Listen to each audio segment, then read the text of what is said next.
You should probably run. Hey, Vsauce! Michael here. A human running like a quadruped is creepy. It's August 6th, 2023, and two highly contrasting movies are dominating the cultural discourse.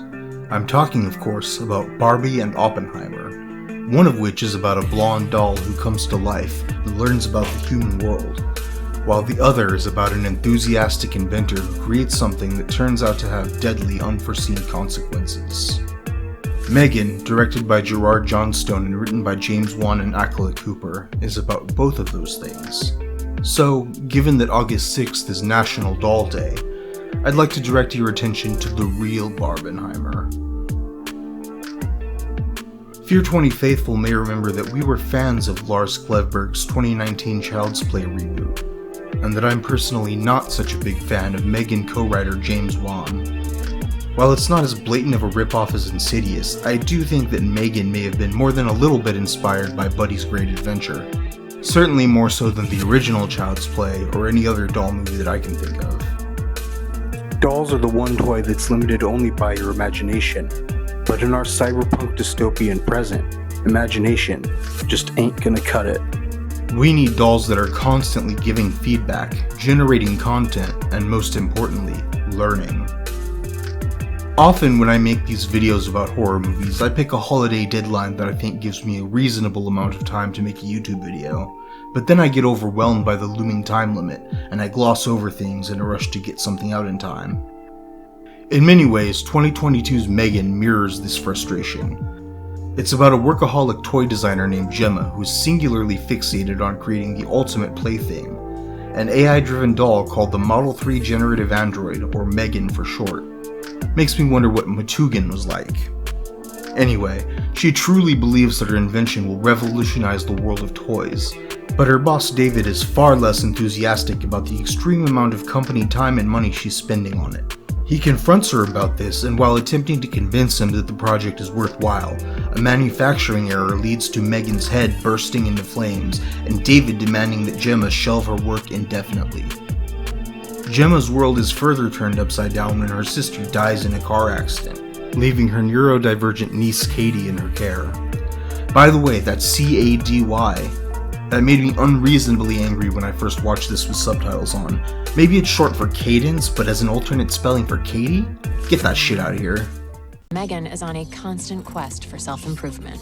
Whether it's diagnosing children with specific learning differences or merely reminding them of the way science is all around us. And yet, the film is anything but specific when it comes to Katie's learning differences. Normally I would take this as a positive sign that there's more to the character than their condition, but unfortunately I don't think Katie is a thoughtful or nuanced representation of someone on the autism spectrum. I don't say this to diminish the performance of young Violet McGraw, who did a great job with the character she was given, but that character can basically be summed up in 5 words: shy and obsessed with Megan. I just would have liked to see her personality developed more, but I think the movie wants us to focus on Gemma as the more approachable protagonist, which is pretty unique for a doll movie. Her relationship with Katie is supposed to be the emotional core of the movie. Unfortunately, they're both pretty closed off and difficult to relate to. Gemma is caught off guard when she's suddenly faced with the added responsibility of raising her niece at a time that was already pretty stressful for her. She's on the verge of reshaping her industry, but she can't get there unless she finishes a smaller project immediately. She gives Katie an iPad to keep her occupied while she toils away at a new character design, and unlike Katie's late mother, she sets no limit on her screen time. It doesn't even cross her mind, and she finds it bizarre when Katie asks about it. As Gemma struggles to meet an unreasonable deadline, she forgets that Katie's left all alone, and she's startled when Katie comes down to her basement laboratory to spy on her.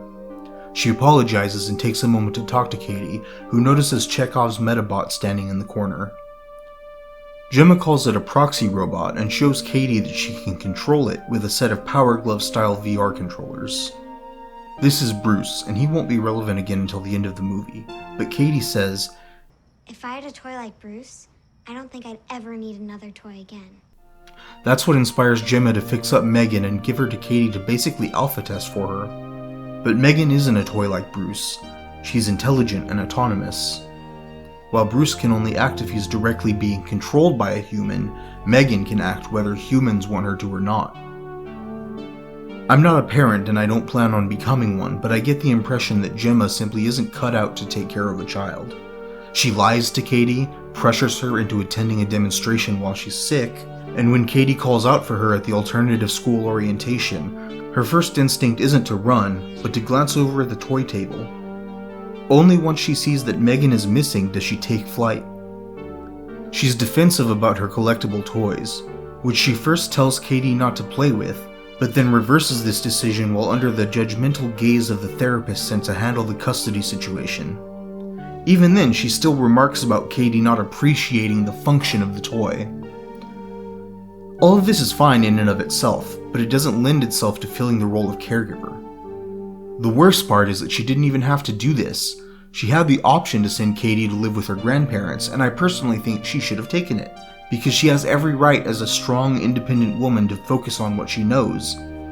Megan acknowledges this, but it doesn't change the fact that she's not doing what's best for Katie, and Megan cannot allow that. Megan as a robot is far more advanced than Chucky, and also thankfully a lot less ugly. Make no mistake though, her design is still a permanent resident of the Uncanny Valley. Her singing in particular gives off fantastic hey hey hey vibes. She can perfectly mimic any voice, which she uses to lure in most of her victims, but it always sounds electronically filtered. It's just the language of film telling the audience that she's a robot, like how knives in movies make scraping sounds all the time, but it does tug at my suspension of disbelief when nobody notices the auto-tune. It would make a little more sense near the climax when Megan imitates the cute little AI assistant, Elsie, to ask Gemma if she's feeling okay. Gemma is taken aback by this because she knows that's not something Elsie is programmed to ask. Elsie seems like a simple, realistic consumer product, akin to Alexa or Google Home. Megan is a full-fledged AI with little to no safety protocols to keep her from learning any skill or trait that her algorithms deem beneficial. As Gemma puts it, she has emergent capabilities, and boy is she capable. Using her high-definition camera eyes, she can detect visual patterns to locate hidden objects, which she uses to find Katie's lost arrow on the other side of the fence. When she goes to retrieve it, the neighbor's dog bites her, which may be the moment things really go downhill. We can see their head is physically damaged, which may have led to a more extreme malfunction. When Katie goes to rescue Megan, the dog bites her as well, which gives her a fever. It's probably not rabies, but I like to think a parallel can be drawn when it seems like Megan becomes more aggressive in her defense of Katie after being bitten. Unfortunately, Megan kills the neighbor's dog, much like Chucky killed Andy's cat. With the same technologies that allowed her to find the arrow, Megan can also analyze facial expressions to determine a person's feelings in convenient percentage terms. She knows exactly how trusting or afraid someone is, which should make her a master manipulator, but we barely see this feature utilized at all. Katie is a little creeped out by Megan at times, but she doesn't understand how evil she is, and once Gemma starts to catch on, she becomes pretty adamant about her position, which may be more out of stubborn pride than concern.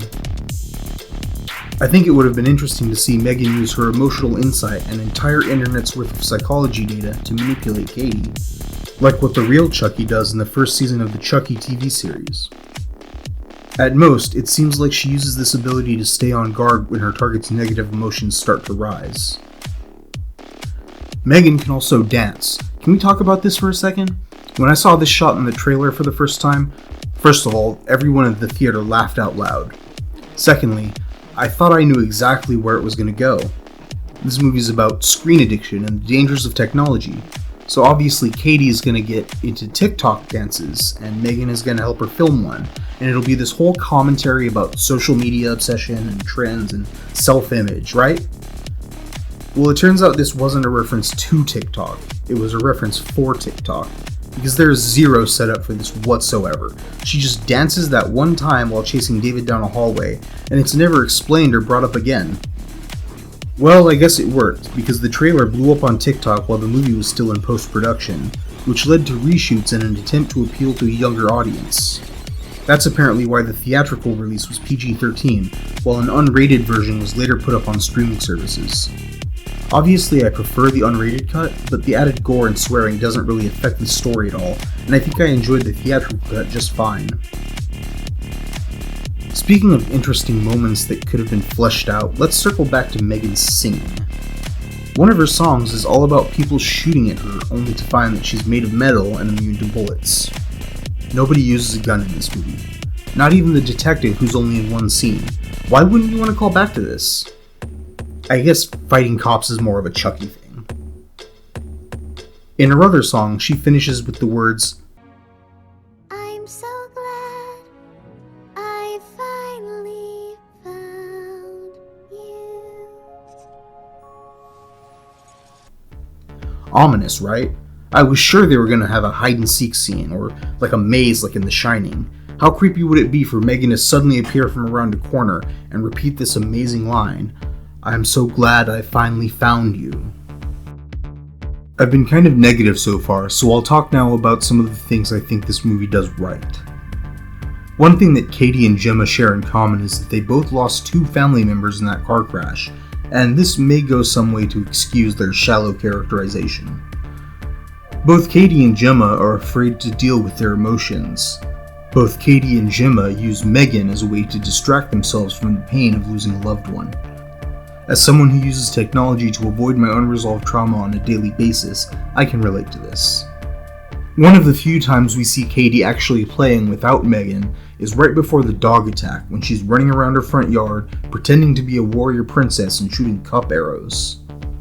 She recites a monologue about being surrounded by enemies and avenging her parents' death. While it sounds dark, it's probably the healthiest scene in the movie, given that she's using her imagination to process her loss, though Megan is only behind a window, watching ominously. For the rest of the movie though, they're joined at the hip, and Katie becomes more antisocial as her addiction deepens, even going so far as to physically assault people when the doll is taken away. It would be a very emotional moment if they hadn't punctuated it with such a cartoony sound effect. Go! It makes it sound like Katie has super strength.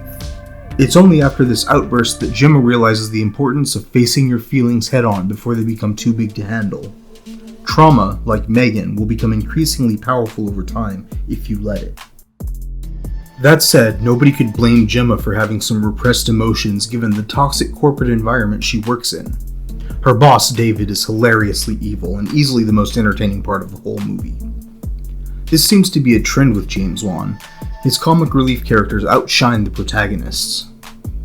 In this case though, it's mostly down to Ronnie Cheng's over-the-top smug delivery. Jen, get me a list of things I can say in a presentation that makes it sound like I know what I'm talking about. Holy shit, this is exciting. I want you all to remember this moment. The moment we kicked Hasbro right in the fucking dick. There's a very specific type of humor that we see in both the original and rebooted Child's Play when it comes to the toy companies, and that same energy is present here. Everything is so purposely oversaturated and exploitative, and it just really makes you stop and think about how fucked up it is that there are so many real-world companies that are very obviously dedicated to brainwashing kids into spending their parents' money. I think some of the jokes themselves fall a bit flat, but as a statement on the nature of advertising, it totally works. Now imagine what a toy like Megan could do for hundreds of thousands of kids all across the world, even the ones who don't have dead parents. Alright, let's talk about the ending now. When Megan has Gemma pinned and all seems lost, Katie emerges with the power gloves and activates that Metabot from earlier. There's another member from the family we didn't tell you about. His name is Bruce. Bruce delivers most of the offense against Megan, but she's able to neutralize him and regain the upper hand. And just as she's about to strike the final blow, Katie uses a screwdriver to stab Megan right in the... If the motion-controlled Bruce represented a more analog approach to technology, this is technology at its most visceral. A simple tool for a simple task, as effective against a robot as it would be against a human. This is a perfect encapsulation of the message that the whole movie was built around. Sometimes technology is bad and we should keep things simple and human. But that message is everywhere across this movie's 92-minute runtime. They shove it in your face like Katie shoves that screwdriver into Megan's... well, I guess that's not exactly her face. Anyway, I feel like they could have focused less on the tech stuff and more on making the characters interesting and the dialogue meaningful. Oh, and then at the end, Elsie moves her head. Ooh, there's gonna be a sequel, so spooky. If I had to pick between the two, I would say without hesitation Child's Play is the better robot doll movie. But thankfully, I don't have to pick, and neither do you, dear viewer.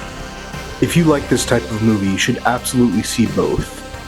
For all their many similarities, Megan does enough different to stand on its own. I think it's better at satirizing consumer electronics. I think it's more visually interesting, and it probably just speaks to a different kind of viewer overall. Of course it has its flaws, because it's written by real human beings, and human beings are inherently imperfect. It's not like an AI could write an entire movie, right? We hope you've enjoyed this presentation, and we hope you'll subscribe for more creepy content.